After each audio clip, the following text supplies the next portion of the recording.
Olá, eu me chamo Rafael Carvalho, sou historiador e está começando mais um programa Memória Histórica. Sejam bem-vindos. Hoje nós vamos analisar um livro que se tornou um verdadeiro best-seller, Sapiens, uma breve história da humanidade, do historiador israelense Yuval Harari. Mas antes de eu começar a descrever detalhes desse livro, eu gostaria de que vocês ficassem com a vinheta.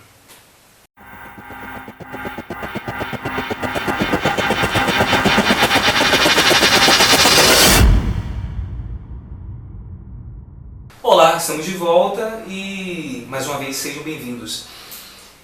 Harari, na introdução, ele começa a descrever, a partir de uma tabela cronológica, digamos assim, eu diria que ele começa a descrever de forma bem poética como se deu a vida, né? Como se deu o surgimento do universo. E ele fala que há cerca de 13,5 bilhões de anos atrás surgia-se a energia e automaticamente a matéria e o espaço e tempo. Então isso dá início a aquilo que nós conhecemos hoje como a fórmula química, a física, melhor dizendo. A fórmula física passa a existir, a forma física. Nesse mesmo período, com a aglutinação da energia e da matéria, passou a surgir moléculas e átomos. E isso dá origem àquilo que nós conhecemos como a química, né? A forma química. Então, basicamente 3,8 bilhões de anos atrás, surgia o nosso querido planeta Terra. E diferente de todos os outros planetas, a Terra começou a desenvolver vida. E esse é o ponto que nós vamos focar. Como se deu a origem das diversas formas de hominídeos que existiam? Porque nós estamos acostumados a acreditar que sempre existiu só o Homo sapiens, nós, humanos, né? Mas não, existiam outras espécies de humanos que coexistiam, né? Eram 6 espécies, no total 6 espécies de hominídeos, né? Então nós acabávamos competindo com essas espécies, território, alimento, enfim, uma série de coisas. Mas vamos entender como se deu o processo evolutivo dessas espécies de humanos, né? É até meio estranho falar espécie de humanos, porque existiam várias espécies de humanos, né? Então, mais ou menos 6 milhões de anos atrás, uma primata, que antecede todos os outros primatas, gerou 2 filhas, obviamente primatas. Eu diria que a sua primeira filha seria a matriarca de todos os chimpanzés. E a sua outra filha seria a matriarca de todas as espécies de humanos que já existiram, né? Isso inclui nós, Homo sapiens. Então, o primeiro hominídeo a se destacar seria o Australopithecus, que significa macaco do sul. Ele nasce no continente africano e ele começa ou melhor dizendo, na África Oriental, e ele começa a migrar para outros territórios em busca de recursos, alimentos, né, de conforto, entre aspas, né? Então, é aí que começa a desencadear uma série de pretextos evolutivos. Então, digamos que é nesse momento que surge uma outra espécie que se chama Homo floresiensis, que habitava a região da Indonésia, na Ásia, na Ilha de Flores. Daí vem a origem do nome. É porque essa espécie de humanos, eles começaram a desenvolver embarcações nada sofisticadas, né? E decidiram desbravar o oceano. Como nessa época os oceanos eram baixos, né, e eles passavam muito tempo navegando, isso fez com que eles ficassem, com o aumento do nível do mar, presos em ilhas. É assim que nasce o Homo floresiensis. E como a ilha é um lugar onde há poucos recursos, né, não há uma variedade de alimentos, não há fartura, a fisiologia, ou melhor dizendo, os corpos desses seres passou a entender que era necessário diminuir de tamanho. Então eles passaram por um processo de nanismo, né? Porque se você tivesse um corpo avantajado e bem alto nesse momento, iria gastar muitas energias. E foi isso que aconteceu com as primeiras espécies de Homo floresiensis. Foram automaticamente aniquilados pela natureza. Isso muito interessante, inclusive, bem sádico, né? Então, nessa mesma região da Indonésia, uma outra espécie de Homo surgiu, que é o Homo solesiensis, que habitava a região que é conhecida como Java, no Vale do Solo, né? Daí vem a origem do nome, né? Homo solensiensis. E eles estavam altamente adaptados àqueles trópicos, né? Então, uma outra espécie de humanos também passou a existir. O Homo ergaster, que significa homem trabalhador. É essa espécie que vai dar origem ao Homo erectus, que significa o homem ereto, né? Que fica com a cabeça erguida, né? E mais tarde o Homo erectus vai gerar o Homo neandertal. E o Homo neandertal vai gerar nós, Homo sapiens. Cronologicamente seria isso. Mas vamos entender um pouquinho como se deu essa evolução do Homo erectus. Ficar de forma ereta, isso custou muito caro para nós. Imagine, nós viemos de ancestrais que andavam de 4, né? E passamos a andar agora com as 2 pernas, nos tornamos bípedes. Imagine, quando você anda de 4, o peso do seu corpo é distribuído. A sua cabeça, consequentemente, será pequena, porque o seu cérebro não será tão desenvolvido. Mas, em um processo não muito grande, o intervalo de tempo não muito grande, nós passamos a ficar de pé, e estávamos acostumados a andar de 4, e o nosso cérebro começou a ficar muito grande e pesado. Isso nos custou muito caro, como eu disse anteriormente. Porque quando você passa a ficar por muito tempo em pé, ereto, isso vai gerar uma forte dor na coluna. Isso acontece conosco diariamente. E o nosso pescoço passou a ficar enrijecido. Esse é o preço de se andar de pé. Mas há uma série de vantagens, claro, a partir do momento que nós passamos a andar de pé. Vamos entender um pouco dessas vantagens. Quando você está de pé, isso quer dizer que suas mãos ficam livres. Isso quer dizer que você pode desenvolver uma série de mecanismos para poder caçar presas, animais para se alimentar. Desenvolver arco e flecha, desenvolver diversos instrumentos. Essa foi uma grande vantagem que nos diferenciou das diversas espécies de animais que existem, né? Então, nós passamos agora também a desenvolver um quadril mais estreito para facilitar a nossa locomoção. Eu diria que as mulheres sofrem muito mais do que nós homens, porque quando você anda de forma ereta, isso obriga que o quadril fique mais estreito, e isso faz com que na hora do parto a mulher sofra demais, porque o Homo sapiens tem um cérebro muito avantajado. Isso quer dizer que ela vai ter um parto, né, altamente sofrido. E foi isso que aconteceu nos milhares de anos e ainda acontece hoje. Então, as primeiras mulheres de Homo sapiens que começaram, ou qualquer outra espécie de hominídeo, começaram a dar à luz, né, a seus filhos, elas morriam, né, automaticamente, devido a essa pressão na hora do parto, né, a cabeça da criança dilacerando, né, ali a região vaginal. E, consequentemente, essas crianças morriam também. Então, por uma questão evolutiva, as espécies que passavam a sobreviver seriam aquelas espécies que davam à luz aos seus filhos de forma precoce. Então, essas mães acabavam sobrevivendo e essas crianças acabavam nascendo com um cérebro altamente desenvolvido, por completo, mas eram descompensados em relação à sua estrutura corpórea. Os seus corpos não eram, os seus músculos não eram desenvolvidos, porque toda a evolução se encarregava de transferir energia para o cérebro. Então somos a única espécie de animal, de mamífero, né, que nascemos e precisamos dos cuidados dos nossos pais. Quer ver um exemplo para facilitar a compreensão de vocês? Uma zebra. Uma zebra, quando nasce, ela já nasce correndo, porque ela sabe que vai ser caçada, por uma questão instintiva, né? Então Harari vai falar de uma forma bem metafórica que é como se as outras espécies saíssem de uma fornalha, né, esse vaso, né, essa argila, superaquecida. E se você tentasse moldar esse vaso, né, já aquecido, você poderia quebrá-lo.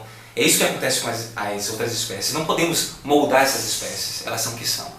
Diferente de nós, Homo sapiens, que quando saímos baseada na metáfora dele, dessa fornalha, nós saímos em um vidro em sua forma líquida, então podemos ser moldados, esticados. Então isso nos dá mais tempo para sermos educados pelos nossos pais. Tá vendo a diferença entre as outras espécies? As outras espécies não passam por esse princípio de educação intensa, né, como nós. Então, esses elementos foram os fatores cruciais para nos lançarmos para o topo da cadeia, né, alimentar. Olha que curioso. Mas há uma série de desvantagens nisso também. Porque o leão, ou o tubarão, ou as outras espécies de predadores, né, que chegaram ao topo, eles chegaram ao topo da cadeia alimentar em um processo bem lento, gradual, né?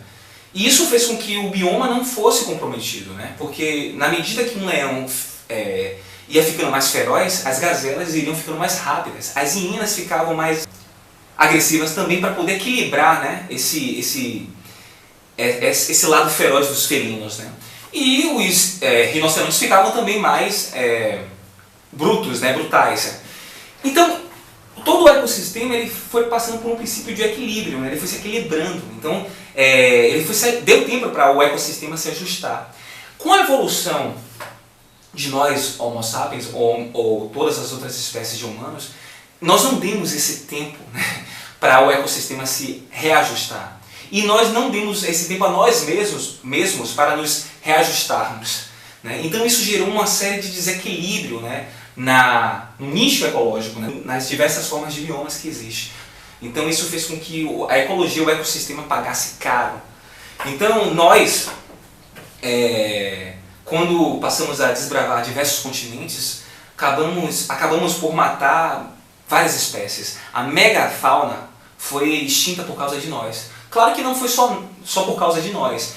Mudanças climáticas também contribuíram para esse processo, né? Então nós matamos os mamutes, os tigre-dentes de sabres, isso ao longo do tempo. Quando nós conquistamos a América, que isso foi há mais ou menos 15 mil anos atrás, é algo recente eu diria, nós destruímos toda a megafauna do continente americano, né? Não é coincidência, isso foi realmente por uma questão evolutiva. Nós passávamos a demarcar território, a brigar por território, então isso fazia com que nós matássemos essas espécies para se alimentar. A mesma coisa aconteceu no continente australiano, quando nós conquistamos a Austrália, que foi basicamente há 45 mil anos atrás, ocorreu o mesmo processo, né, de destruição da megafauna. A megafauna seriam aquelas espécies colossais que existiam, né, como a oxigenação era muito intensa nessa época, era muito comum os animais serem enormes e grandes, né, e nós destruímos todas essas espécies. Olha que curioso isso. Então, como o primeiro capítulo tem como título Homo sapiens, né, ou Homo nihilus, um animal insignificante, é porque nós éramos seres realmente insignificantes. Não havia nada de especial em nós. Não havia nada que nos diferenciássemos das outras espécies de animais. Babuínos competiam território, babuínos se alimentavam, nós também fazíamos isso. Competíamos por território, nos alimentávamos. Nós tínhamos o hábito de constituir famílias nesse momento também. Havia os idosos que já estavam cansados, havia crianças que se rebelavam contra seus pais e brincavam na lama. Era um cenário bem parecido com o atual, só que no contexto daquela época, daquele momento histórico. Mas qual foi o fator que fez com que nós dessemos esse salto, né, evolutivo? Uma das explicações é simples: a descoberta do fogo. É interessante, muito interessante isso. O fogo é uma tecnologia, e é uma tecnologia que eu diria ilimitada. Eu vou dar um exemplo: a águia. A águia, ela tem a sua mecânica orgânica, que seria a envergadura de suas asas, e ela se move, né, a partir de colunas de ar quente. Então isso faz com que ela possa mudar a sua direção. Mas ela é refém dessas colunas de ar quente para poder lançar voo. Ela fica limitada aos fenômenos naturais. Mas nós, quando descobrimos o fogo, nós não ficamos mais limitados, melhor dizendo, aos fenômenos naturais. Nós tínhamos domínio dos fenômenos naturais. Porque com fogo você poderia automaticamente aquecer a carne, e isso fazia com que a carne produzisse muito mais proteína, isso fazia com que nosso cérebro explodisse. Esse é um dos segredos para que nós desenvolvêssemos cérebros tão grandes. Cérebro tão grande não é sinônimo de super inteligência ou um fator que determinasse a nossa grandeza como seres humanos, né? Porque o Neandertal tinha um cérebro muito maior do que o nosso cérebro, do que o cérebro do Homo sapiens. Mas, ainda assim, um cérebro grande gera uma série de vantagens, claro, né? Eu vou dar um exemplo. Os porcos têm um cérebro desenvolvido, os felinos também, mas nem assim isso não quer dizer que os porcos vão criar um programa espacial ou que os felinos vão desenvolver cálculos sofisticados, né? Não. Ter um cérebro grande gera um grande custo, porque você precisa de mais energia para poder desenvolvê-lo, né? Automaticamente. E isso fez com que os neandertais pagassem caro, porque eles passavam o dia inteiro procurando energia para poder abastecer o seu cérebro, e em vez dessa energia ser canalizada nos seus membros, nos seus músculos, era desviada para o cérebro neandertal. Então isso fez com que os músculos, os corpos dos neandertais atrofiassem. Olha que coisa assustadora. E isso levou à extinção também do Homo neandertal, né? Melhor dizendo. Então, o Homo sapiens, diferentemente, a partir do processo evolutivo, ele se adaptou bem com esse cérebro grande e ele, a partir do desenvolvimento de tecnologias, fez com que poupasse mais a sua energia física, né? E você não ter energia física em uma savana, isso geraria uma série de desvantagens. E isso aconteceu com o Homo neandertal, né? Porque se nós tentássemos competir em um debate com um chimpanzé, nós automaticamente iríamos ganhar esse debate fácil. Mas se tentássemos brigar fisicamente com um chimpanzé, nós seríamos rasgados, né, no meio. Então, no meio selvagem, ter força física é crucial, é um fator determinante. Coisa que um Neandertal perdeu ao longo do tempo, porque o seu cérebro precisava ser sustentado com energia. Então, isso fez com que ele perdesse, né, essa força física. Então, a seleção natural ela é cruel, né, e ela eliminou os Neandertais, por isso. Né? Já o Homo sapiens, ele que significa, né, eu até me esqueci de dizer esse detalhe, Homo sapiens significa o homem sábio, né? O homem que tem a destreza do pensar, que pensa, né? Nós, Homo sapiens, a partir de uma forma nada modéstia, nós nos autoclassificamos como os homens sábios, diferente das outras espécies de hominídeos, né, que existiram ao longo do tempo. Então nós, a partir do momento que descobrimos essas tecnologias como o fogo, e isso partiu basicamente da análise, né, dos raios quando caíam nas savanas e geravam aquelas grandes chamas e fazia com que a vegetação fosse carbonizada, e ele percebeu que era muito mais fácil encontrar insetos mortos, carbonizados, e isso ele se alimentava gerando, né, proteína no seu organismo, e a carne ficava muito mais saborosa, né, e muito mais suculenta, e estimulava a produção de proteína também. Então ele sacou uma coisa: fogo é vantagem. Então ele passou a dominar o fogo. E com o domínio do fogo ele fez com que várias espécies de felinos fugissem, né? Era uma vantagem tremenda. Imagine você aparecer com chamas nas mãos, isso fazia com que qualquer mamífero, né, que era seu rival, ficasse intimidado, né, com você. Olha que vantagem maravilhosa. Então esse foi um dos fatores que fez com que nós dessemos esse salto. Outra questão: quando você aquece a carne, isso quer dizer que você não vai ficar mais 10 horas mastigando. Porque o chimpanzé ele fica 10 horas mastigando a carne, compulsivamente. Quando você aquece a carne, não, você poupa esse tempo de mastigação, você fica 5 horas mastigando e o resto do dia você se dedica à caça, à coleta, né? Nós poupamos tempo a partir disso. Olha que interessante. Pelo fato de nós, a partir desse momento, passamos a mastigar pouco tempo, isso fez com que a mandíbula diminuísse e abrisse espaço para o desenvolvimento da caixa craniana. Então, o consumo da carne, a carne aquecida, fez com que o nosso cérebro expandisse, dando a nós uma vantagem absurda. O cérebro do Homo sapiens ele chega a 1.400 centímetros, basicamente. O Neandertal ultrapassava, chegava até 2.000 centímetros, né? E as outras espécies de hominídeos tinham um cérebro de 600 centímetros, era relativamente pequeno em relação a nós. Mas olha como o processo evolutivo fez com que nosso cérebro crescesse de tal forma, né? O interessante disso é que Harari ele vai apresentar no livro que no futuro há uma grande possibilidade de uma outra espécie de homonídeo existir. Que ele vai questionar, seria essa espécie o Homo Deus? Né? Porque o desenvolvimento tecnológico está fazendo com que nós cheguemos, né, a um setor, né, de poder qual nunca houve na história da humanidade. E com o desenvolvimento da inteligência artificial, nós vamos criar condições artificiais para gerar, por que não, a imortalidade humana. A imortalidade com certeza será possível um dia. E é isso que Harari questiona, né, no seu livro seguinte, Homo Deus, que seria uma continuação do livro Sapiens, né, uma breve história da humanidade. Então nesse livro ele vai questionar, né, que vai ficar para um outro vídeo, essas questões. Será que nós, Homo sapiens, vamos coexistir com uma outra espécie muito mais aprimorada, cognitivamente falando? Esse é o questionamento. Uma outra questão que Harari traz no livro Sapiens, uma breve história da humanidade, é sobre a Revolução Agrícola, que aconteceu há basicamente 12 mil anos atrás. Essa revolução trouxe uma série de vantagens e também uma série de desgraças para a humanidade. Porque quando você passa a viver em comunidade, em sociedade, você começa a quebrar a variedade de alimentos. Então você fica com a dieta limitada. Isso nos enfraquece automaticamente, né? Porque passamos a nos nutrir mal.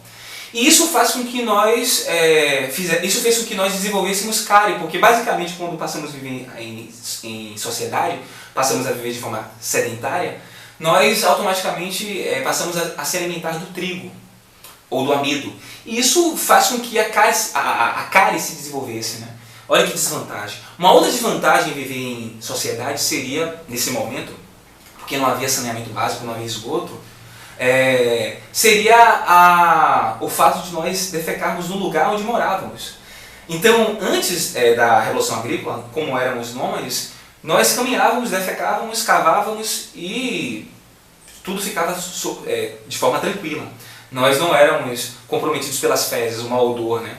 E quando passamos a viver em sociedade, isso foi alterado. Porque passamos a defecar no nosso próprio lar, na nossa própria casa, porque não havia esgotos, né? Olha que transformação radical. Surge também o princípio de gênero nesse momento. As funções são estabelecidas para as mulheres e as funções são estabelecidas para os homens nesse momento. Então, essas são as diversas desvantagens de se viver em uma sociedade. E é isso que o livro Sapiens, uma breve história da humanidade, vai trazer também. Uma outra revolução que aconteceu bem antes da Revolução Agrícola foi a Revolução Cognitiva, quando o nosso cérebro ele passou por uma verdadeira revolução. E isso nos ofereceu um salto, né, temporal absurdo, que nem nós conseguimos administrar isso hoje. E por fim, a Revolução Científica, que aconteceu há 500 anos atrás, com a chegada da colonização. Né? E isso fez com que um homem entendesse que ele era ignorante e precisava quebrar essa ignorância. Se desprendendo automaticamente dos ritos, dos mitos, das superstições e se permitindo a desbravar os oceanos. É aí que vem a conquista das Américas, melhor dizendo, e a conquista do continente africano. Então, basicamente são esses os detalhes que o livro apresenta no seu primeiro capítulo, né? O livro Sapiens, uma breve história da humanidade. Eu espero que vocês tenham gostado desse breve resumo. E no próximo vídeo eu quero discutir sobre o livro Homo Deus, mas isso vai ficar para um outro momento. Mais uma vez eu espero que vocês tenham gostado, divulguem esse vídeo e até a próxima. Eu fico por aqui. Obrigado.